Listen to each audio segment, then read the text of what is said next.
The littlest big top on earth. My neighbors here at the Big Top Mall know many tricks. They are an educated lot, more accomplished than I am. One of my neighbors plays baseball, although she is a chicken.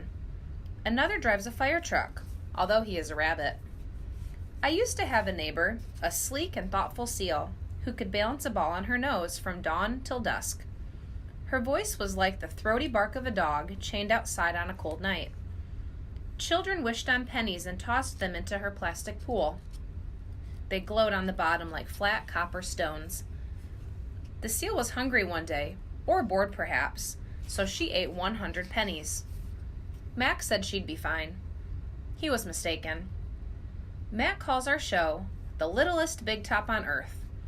Every day at 2, 4, and 7, humans fan themselves, drink sodas, applaud. Babies wail. Mac, dressed like a clown, pedals a tiny bike. A dog named Snickers rides on Stella's back. Stella sits on a stool. It is a very sturdy stool.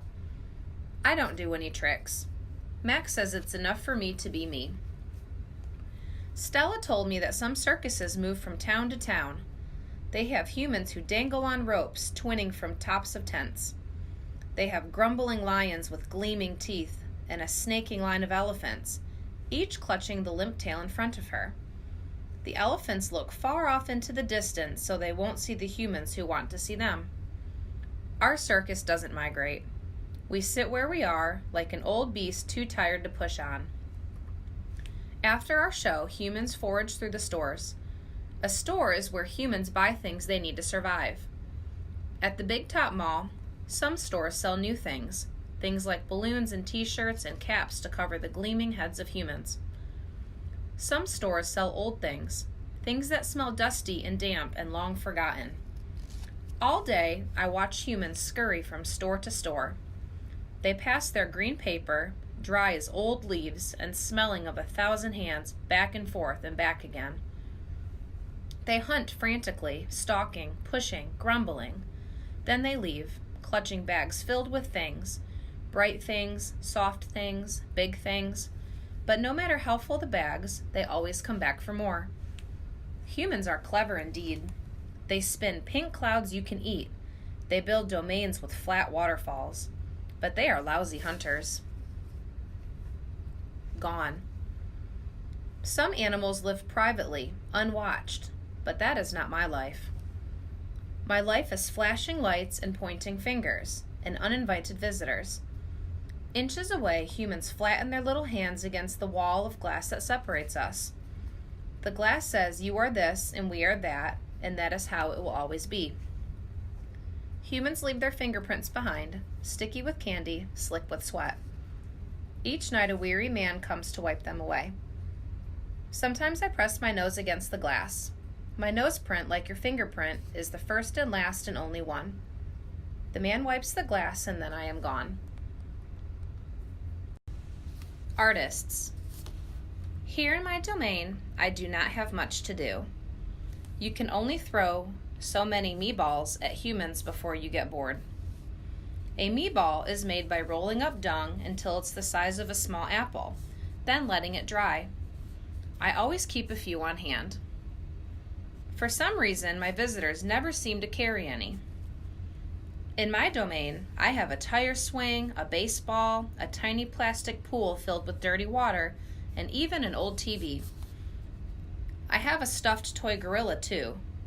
Julia, the daughter of the weary man who cleans them all each night, gave it to me. The gorilla has empty eyes and floppy limbs, but I sleep with it every night. I call it Not Tag. Tag was my twin sister's name. Julia is 10 years old. She has hair like black glass and a wide half-moon smile. She and I have a lot in common. We are both great apes and we are both artists. It was Julia who gave me my first crayon, a stubby blue one, slipped through the broken spot in my glass along with a folded piece of paper. I knew what to do with it.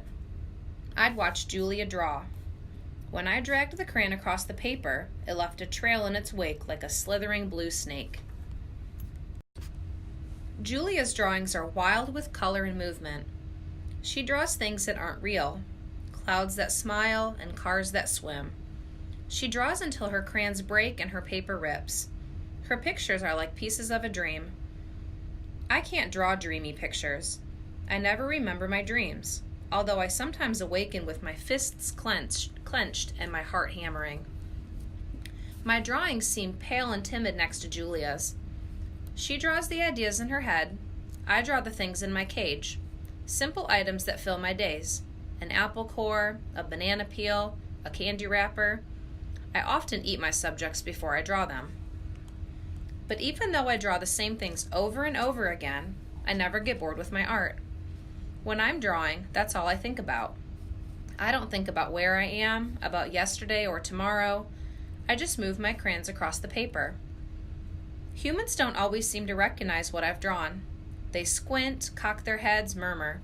I'll draw a banana, a perfectly lovely banana, and they'll say, "It's a yellow airplane," or "It's a duck without wings." That's all right. I'm not drawing for them. I'm drawing for me. Max soon realized that people will pay for a picture made by a gorilla, even if they don't know what it is. Now I draw every day. My works sell for $20 a piece, $25 with frame, at the gift shop near my domain. If I get tired and need a break, I eat my crayons. Shapes in clouds. I think I've always been an artist. Even as a baby, still clinging to my mother, I had an artist's eye. I saw shapes in the clouds and sculptures in the tumbled stones at the bottom of a stream. I grabbed at colors, the crimson flower just out of reach, the ebony bird streaking past. I don't remember much about my early life, but I do remember this. Whenever I got the chance, I would dip my fingers into cool mud and use my mother's back for a canvas. She was a patient soul, my mother. Imagination. Someday, I hope I can draw the way Julia draws, imagining worlds that don't yet exist. I know what most humans think. They think gorillas don't have imaginations. They think we don't remember our pasts or ponder our futures. Come to think of it, I suppose they have a point. Mostly I think about what is, not what could be. I've learned not to get my hopes up. The loneliest gorilla in the world. When the Big Top Mall was first built, it smelled of new paint and fresh hay, and humans came to visit from morning till night. They drifted past my domain like logs on a lazy river.